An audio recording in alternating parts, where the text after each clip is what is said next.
all across America and around the world. This is Veterans Radio. This is Veterans Radio. And welcome to Veterans Radio. I am Jim Fausone with VeteransRadio.net. We are recording today from the Legal Help for Veterans studio in Northville, Michigan. Legal Help for Veterans is a veterans disability law firm. You can reach us at 800-693-4800. We want to welcome to Veterans Radio today U.S. Air Force veteran Andy Kubik. Andy, welcome to Veterans Radio. Thank you very much, Jim. Good to be here. Well, it's always a pleasure to speak to somebody with such distinguished service, and a Michigan boy nonetheless. You grew up in Harbor Beach, which for those who don't know is over on Lake Huron in Michigan. Andy, you joined the Air Force right out of high school, I assume. Yes. What put you into that direction? I wanted to join the military, and I knew I was eventually going to go to college sometime down the road, but my initial thought was I need to get out there and not just see the world, but do some of the hardest work out there. You know, I was introduced to this by, do you remember Tom Clancy? Oh, sure, yeah, quite a writer, quite a novelist. Yep, I read all his books, and I knew I was going to be. I took off, found out about the Air Force, and learned that they had special operations, and that's what I wanted to do. I was set, and I would meet other kids who were just like me. They may have played football or baseball, and they didn't want to go to college, but they wanted to do something hard, and they had heard a word about special operations, and you know, you eventually would get surrounded by them. Well, it's an elite group, and let me frame this a little bit for our veteran radio listeners. Andy served from 1990 through about 2004, about 15 years of service in the United States Air Force. He was in special operations, a combat controller, and saw activity, saw the battlefield in Bosnia, Iraq, and Afghanistan throughout his 15-year career. And Andy's activities in Bosnia in 1999, when he was involved in rescuing a downed pilot, that same year he was named the United States Air Force Special Operations Command NCO of the Year. Anybody who's ever been in service knows, you know, if you achieve that kind of recognition, you had one hell of a year. And you indeed had one hell of a year. But why don't you tell folks about what being a Special Operations Command operator in the Air Force is about? I think a lot of people simply just didn't even know that the Air Force had such a group. Sure. Everybody knows Navy SEALs, Army Special Forces, Rangers, Marine Recon. The Air Force comes in and has their own specialties to work with those teams. And they specialize in air power and rescue. So they produce combat controllers who are air traffic controllers and forward air controllers. That means they know how to control up to 30 aircraft at a time or more. And they can fight with airplanes, if that's a way to explain it. And then rescue specialists known as pararescuemen, who specialize in going behind enemy lines and rescuing down pilots shot down behind enemy lines, and or fighting alongside other special operations and going in on a stack, clearing a building. They'll be right there amongst the team, and if one of them goes down, he'll pull away from the stack and immediately work on the individual or get them out. He'll rescue them.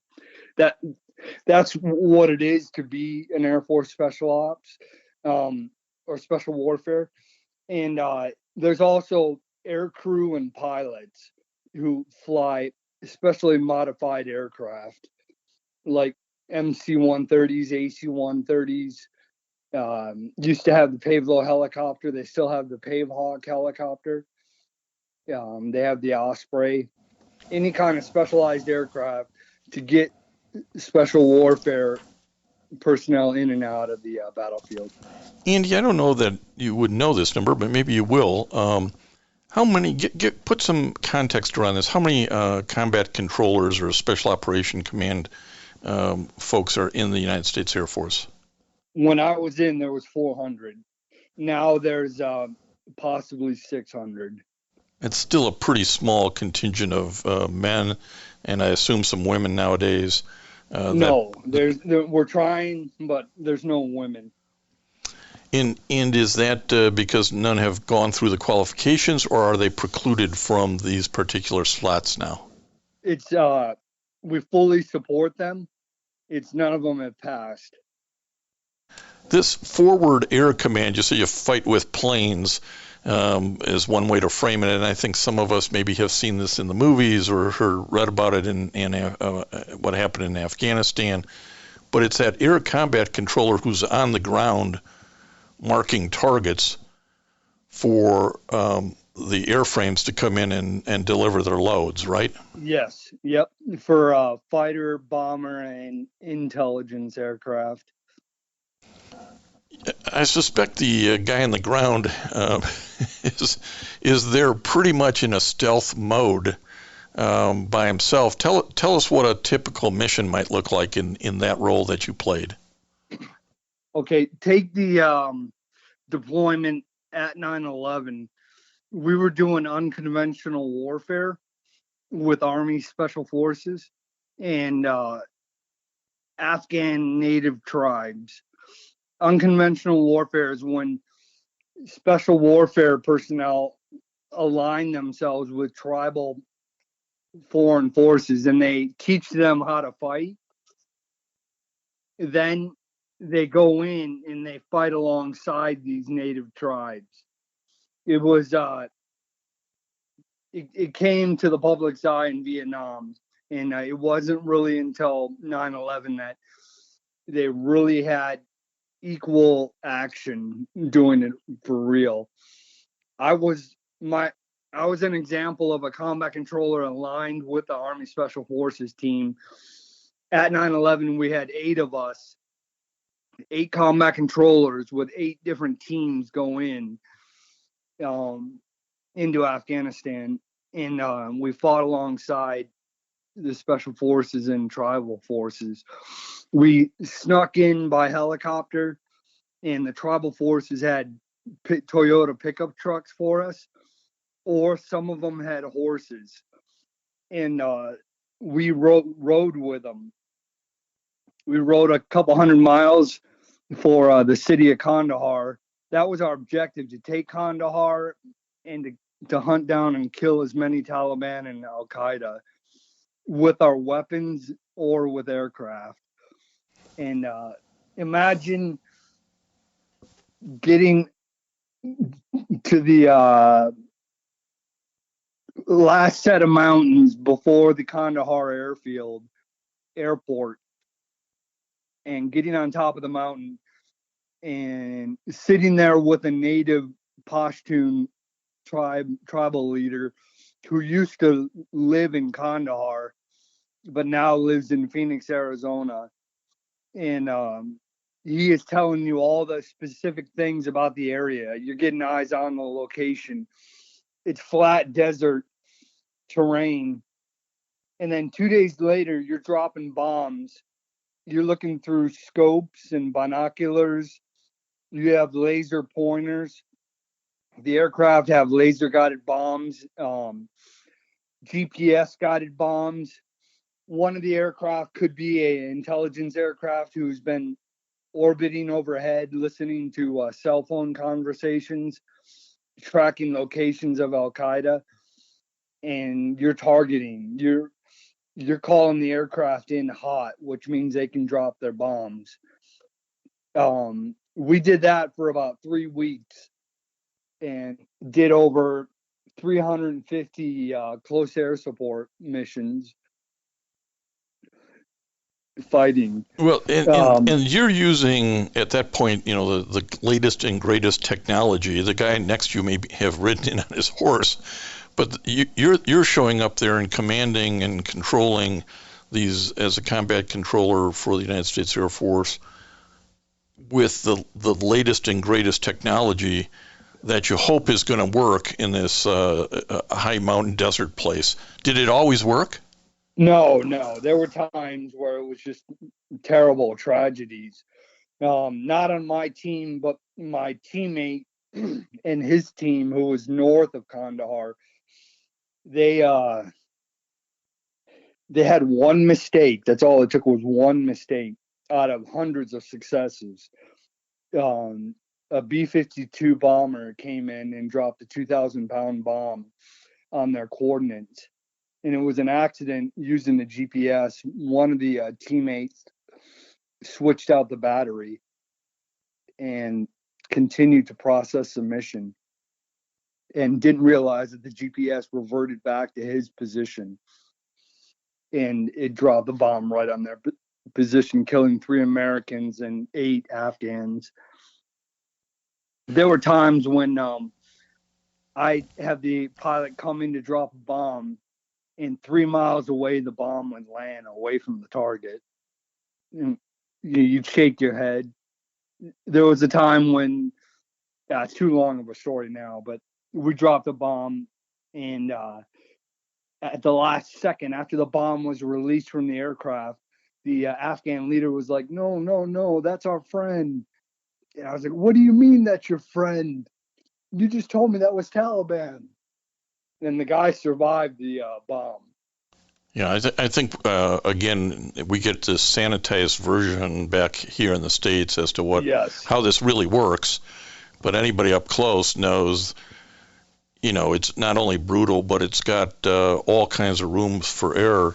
Let me just remind the veteran radio listeners that we're talking to Andy Kubik, who's a U.S. Air Force veteran, served 15 years, and among other things was awarded the Silver Star for his activity in November of 2001.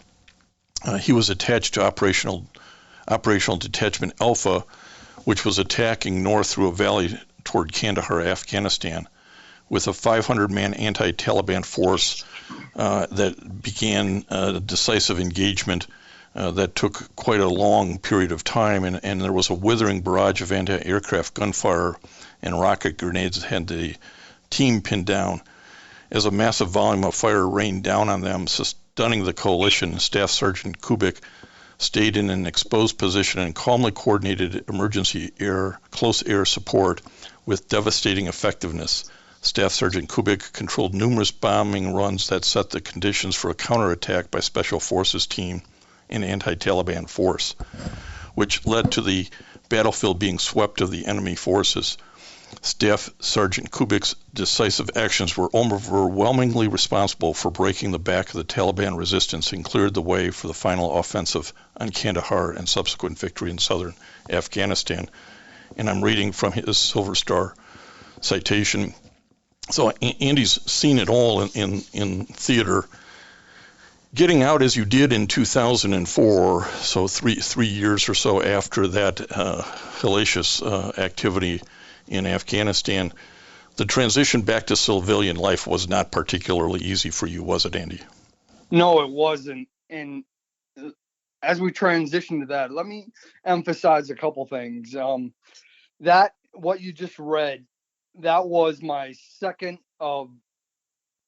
that was my 4th of 6 deployments. And I would return to Afghanistan a second time and then do the invasion of Iraq. And my wife at the time, she was also in the Air Force Special Operations Command. And she deployed, and she ended up choosing to leave the Air Force early and take our son and move back with her family in West Virginia, leaving me to do the final deployment to Iraq. And we were separated pretty much from 9/11 until January 2004. And you have to imagine the deployments were. I'm trying to show you how it was so difficult for me personally to transition. The experiences fighting were not regimented. It was a gray world. It was not black and white. It was making decisions, battlefield decisions, command decisions. It wasn't waiting for a commander to tell you what to do. Each of us were making our own decisions and choices. We were working with the latest technology. Some of it we had never used before. We were handed it as we were heading out the door, and we had to figure out how to use it. It was a mind-blowing experience, realizing that we could accomplish so much with so little, and we were responsible for disruption of modern warfare. In real time, when you experience that, you either don't realize it or it's so profound that it's mind blowing. And you can barely communicate that to others, especially when you get back home. I had to make my decision on whether or not I was going to stay in or leave and return to my family. I made my decision on my final day of my contract at like 4:30 in the afternoon, just as personnel were going home. I decided that I would leave and accept risks. And I was going to make a traditional transition into the CIA and return to the war later. First, I had to get my degree. Um, I started seeing the first signs of PTSD. And that last year, away from my family, I was living out of a storage unit because we had our house rented out. And I started abusing a commercial drug to calm my nerves. And I would go on to use that drug for 6 years after I left the military, after a divorce, after I failed out of college and was fired from a couple of jobs, had treatment. Um, it would take 7 years before I was treated for substance abuse. And I was given powerful psychotropics and was treated for a wide range of mental health issues versus being treated for substance abuse. I was abusing a hallucinogenic, and I wasn't abusing marijuana or cocaine or any other street drug. And that's what made the problem hard to decipher for doctors. Plus, I wasn't telling them that I was abusing the drug. It was a catastrophe. It wasn't a traditional story of PTSD and struggling. It was bad choices. It was I couldn't believe that I was such a high functioning individual who had experienced success, had raised a family, a loving wife, and who was my best friend. I had reached a point I was by myself with my family, my parents and my siblings struggling to help me. Everything was failing, and I had a 6-year-old son, and he would go on to witness me struggle all the way up until he graduated high school, until it finally stopped. And I left the VA, and off and on, I returned to working for the Special Operations Command with different jobs, never really getting my feet established on the ground. I had success with civilian healthcare, private industry who were experts with head trauma, brain injuries, and PTSD. In fact, they specialize working with NFL football players in concussion. And that came in 2014. And ever since then, I've been okay, and I've returned to work and rebuilt another life. Um, I have a very close relationship with my son. He also joined the Air Force and is doing the same job that I used to do. He's surrounded by people that I know, and we have a very, very close relationship. He's the reason I ultimately left the military in a time of war, and I don't regret anything. I made bad choices. I shouldn't have abused the drug. Had I not done that, it would have been totally different. I take responsibility.